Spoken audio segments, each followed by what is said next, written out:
بسم اللہ الرحمن الرحیم۔ السلام علیکم ورحمۃ اللہ وبرکاتہ۔ میری ہر بیوی شادی کی پہلی رات ہی مر جاتی تھی۔ اس بار چوتھی شادی ہوئی تو ایک فقیر مجھے کہنے لگا کہ اگر تو چاہتا ہے اس بار ایسا نہ ہو تو اپنی پہلی تینوں بیویوں کے قبر کی مٹی لا کر شادی کی رات کمرے میں آنے کے بعد اپنے چہرے پر مل لینا۔ میں نے ایسا ہی کیا، مگر وہ مٹی ملنے کے بعد میں بے ہوش ہو گیا، اور جب ہوش آیا تو روح کانپ گئی کہ میری چاروں بیویاں سامنے۔ آج میری چوتھی شادی تھی اور میں دعا کر رہا تھا کہ آج ویسا نہ ہو جیسا ہر بار ہو جاتا تھا۔ میں بہت پر امید تھا کہ شاید آج سب کچھ اچھا ہو جائے۔ اگر دلہن والوں کو بھنک بھی مل جاتی کہ میری پہلے تینوں بیویوں کے ساتھ کیا ہوا ہے تو شاید وہ یہ چوتھی شادی کبھی بھی نہ کرتے، بلکہ انہیں تو معلوم ہی نہیں تھا کہ یہ میری چوتھی شادی ہے۔ میری ماں نے ان سے یہ بات چھپا لی تھی۔ میں چاہتا تو نہیں تھا یہ بات چھپانا، مگر میری مجبوری بن گئی تھی۔ خیر خیریت سے میرا نکاح ہو گیا تو میں اپنی بیوی کو لے کر گھر آ گیا، لیکن کمرے میں جانے سے پہلے مجھے ایک بہت اہم کام کرنا تھا، اسی لیے اماں کو بغیر بتائے میں گھر سے باہر آ گیا۔ اگر میں ان کو بتا کر آتا تو وہ مجھ سے 100 سوال کرتی، اور میں ان کے کسی بھی سوال کا جواب دینے کی پوزیشن میں نہیں تھا۔ میرے ذہن میں اس فقیر کی باتیں گونج رہی تھی جس کے کہنے میں آ کر میں ابھی بھی آدھی رات کو گھر سے نکل کر قبرستان کی طرف جا رہا تھا۔ میں یہاں ایک خاص مقصد کے تحت آیا تھا، اور اس سے پہلے کہ میں اپنا کام پورا کرتا، اچانک ہی مجھے ایسا محسوس ہوا کہ جیسے کوئی مجھ سے آ کر ٹکرایا ہے۔ جب میں نے پیچھے مڑ کر دیکھا تو ایک دلہن بنی لڑکی کھڑی تھی۔ مجھے دیکھتے ہی اس لڑکی نے میرے آگے ہاتھ جوڑ دیے اور کہنے لگی کہ خدا کا واسطہ ہے میری کچھ مدد کرو۔ میں نے محتاط ہو کر ادھر ادھر دیکھا کہ کہیں یہ لڑکی کوئی فراڈ تو نہیں یا کوئی چور تو نہیں جو مجھے پھنسانے کے لیے خود اکیلی آ گئی ہے، اور اس کے ساتھی کہیں آس پاس ہی چھپے ہوں، مگر دور دور تک کوئی نظر نہیں آیا۔ وہ لڑکی کہنے لگی کہ میرا نام امینہ ہے اور مجھے آپ کی مدد کی سخت ضرورت ہے، کیا آپ میری مدد کریں گے؟ اس پل میں خود اتنی مشکل میں تھا تو اس کی مدد کیا کرتا، لیکن پھر بھی میں نے انسانی ہمدردی کے ناطے اسے کہا کہ کیسی مدد؟ تو وہ کہنے لگی کہ بس آپ نے میری ہاں میں ہاں ملانی ہے اور جو میں کہوں اس پر سر ہلاتے جانا ہے۔ عجیب لڑکی تھی۔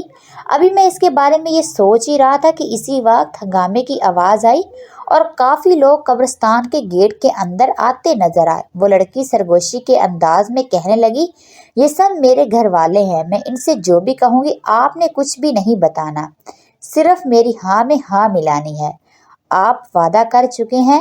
میں تو عجیب مصیبت میں پھنس چکا تھا۔ گھر میں میری بیوی میرے انتظار کر رہی تھی اور یہاں یہ لڑکی دلہن بنی جانے کیا ڈرامہ کرنے کی کوشش کر رہی تھی۔ 2 منٹ کے اندر اندر ہی اس کے گھر والے ہمارے سامنے آ کر کھڑے ہو گئے۔ ایک شخص جو شاید اس لڑکی کا باپ تھا اسے کہنے لگا، مینا تو کیوں ہماری عزت خراب کرنے پر تلی ہوئی ہے؟ گھر پر تیری بارات تیرے انتظار کر رہی ہے، چل گھر واپس آ جا، نکاح خواہ بھی بیٹھا ہوا ہے۔ میں نے چونک کر اس لڑکی کو دیکھا تو اس کا مطلب تھا کہ وہ شادی سے بھاگ کر آئی ہے، اور اب اس کے گھر والے اسے منانے کے لیے اس کے پیچھے پیچھے یہاں پر بھی آ گئے۔ اس سے پہلے میں کچھ کہتا، اس لڑکی امینہ نے عجیب حرکت کی، میرا ہاتھ پکڑ لیا اور کہنے لگی، میں تو پہلے ہی نکاح کر چکی ہوں، اس لیے تو آپ کو منع کرتی رہی تھی کہ میری شادی مت کروائیں، لیکن آپ نے میری سنی ہی نہیں۔ یہ دیکھیں میرا شوہر میرے ساتھ ہی کھڑا ہے۔ یہ سنتے ہی میرے ہوش و حواس اڑ گئے۔ میں اپنا ہاتھ چھڑانے ہی لگا تھا کہ اس نے میرے پاؤں پر اپنا پاؤں مار دیا اور سرگوشی میں کہنے لگی، آپ نے مجھ سے وعدہ کیا تھا کہ میری ہاں میں ہاں ملانی ہے تو جلدی سے سر ہلا دیں۔ میں نے بے تیار ہاں میں سر ہلا دیا اور کہا، یہ ٹھیک کہہ رہی ہے، میں اس کا شوہر ہوں۔ اس وقت مجھے اپنا آپ انتہائی بے وقوف محسوس ہو رہا تھا، اور مجھے یہ بھی فکر ستائے جا رہی تھی کہ گھر میں میری بیوی میرا انتظار کر رہی ہوگی۔